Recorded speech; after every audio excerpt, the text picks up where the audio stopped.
Oke, terima kasih Ibu, Bapak. Jadi terlalu sangat disanjung saya merasa di sini kemarin, bukan sebagai narasumber sih, sebagai teman berbagi saja ya. Jadi nanti Bapak Ibu boleh langsung bertanya jika tidak ada yang nyangkut ya, belum paham, kita buka langsung. Ini ya, kita masuk ke diskusi kita hari ini, yaitu tentang karakteristik kurikulum merdeka. Kemudian prinsip Indonesia adalah mewujudkan Indonesia ya maju, berdaulat, mandiri, dan berkepribadian melalui terciptanya P3. Apa itu P3?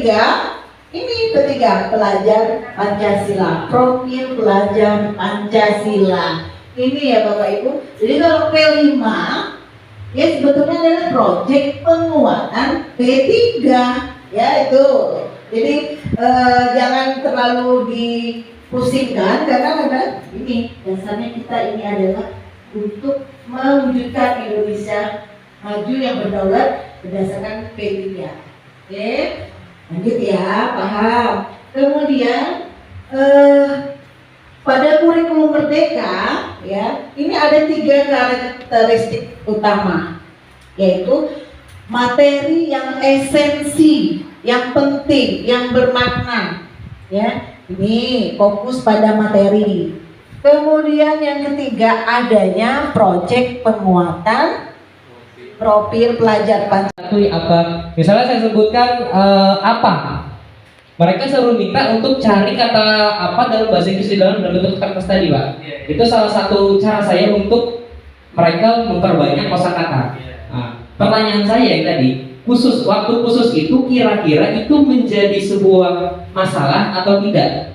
Sedangkan materinya sebetulnya membuat sebuah teks prosedur contoh, Pak, gitu Pak ya. Jadi waktunya lebih banyak. Kenapa? Saya harus punya waktu khusus untuk mereka di setiap materi itu perlu ada perbendaharaan kata. Salah satunya seperti tadi, buatkan game terus atau misalkan saya tunjukkan di sini. Ini kartu apa nak namanya? Misalnya Ibu Solas. Ini kartu apa Bu Solas tadi sudah ini kan? Nah, contohnya seperti itu Pak. Waktu khusus kira-kira itu jadi masalah atau sedangkan itu kan mengambil waktu dari materi. Nah, iya begitu Bu, intinya.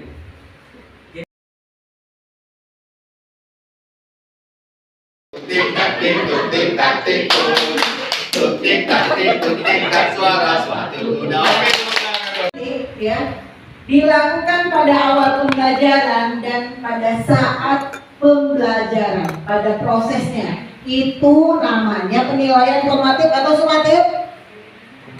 Formatif atau sumatif? Formatif, awal dan saat proses pembelajaran dilakukan. Kemudian ya, nah ini bedanya lagi ya. Oke, bentar Pak Heri. Kenapa? Ada iklan lewat dulu.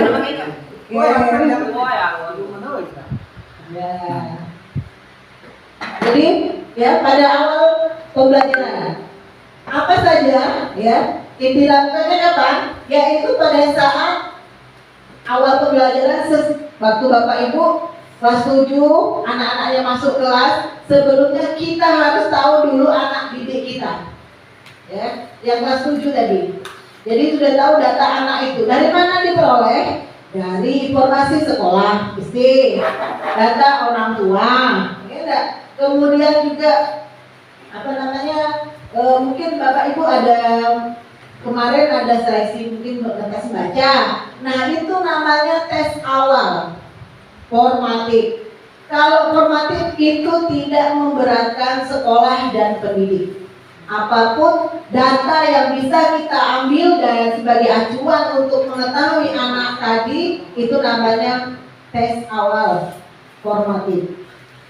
Nah, pada saat masuk kelas, nak lanjut materi, ya, Bapak Ibu ada pretest misalnya.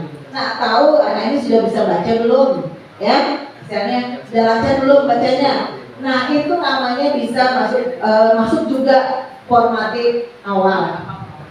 Itu yang kognitif. Yang non kognitif itulah kita mencari data dari wawancara, dari TK-nya, seperti itu ya. Paham ya? Jadi formatif ada yang non kognitif, ada yang kognitif. Formatif itu ada awal, ada proses. Yang awal itu tadi ya, kita mencari data si anak, kemudian waktu awal masuk kelas kita mau tahu anak tadi sudah lancar baca, hitungannya bagaimana, sudah maksudnya untuk mencapai mengetahui kedalaman anak tentang materi itu di awal ya, namanya formatif awal. Paham ya? Kita kunci kata formatif. Kemudian ya, nah bagaimana untuk melakukan tes awal pembelajaran? Ini tadi. Jadi kan kita sebetulnya harus sudah punya data si anak ini, karena di kurikulum Merdeka ada pembelajaran diferensiasi ya. Kita lakukan dulu pemetaan ya. Ingat pesan saya kemarin, pemetaan anak-anak tidak boleh tahu dia masuk kemana. Yang punya catatan adalah guru. Siapa guru BK? Ya, tentu ibu siapa Bu? Bu Nur Asia pasti tahu banyak ya tes-tes untuk melihat gaya belajar, kemudian kecerdasan. Nah ini ada contohnya Bapak Ibu, ya. Ini adalah untuk mengikut boleh kita berikan pada anak pada awal dia ini masuk sekolah, ya. Kita coba ya, kita praktekkan ya.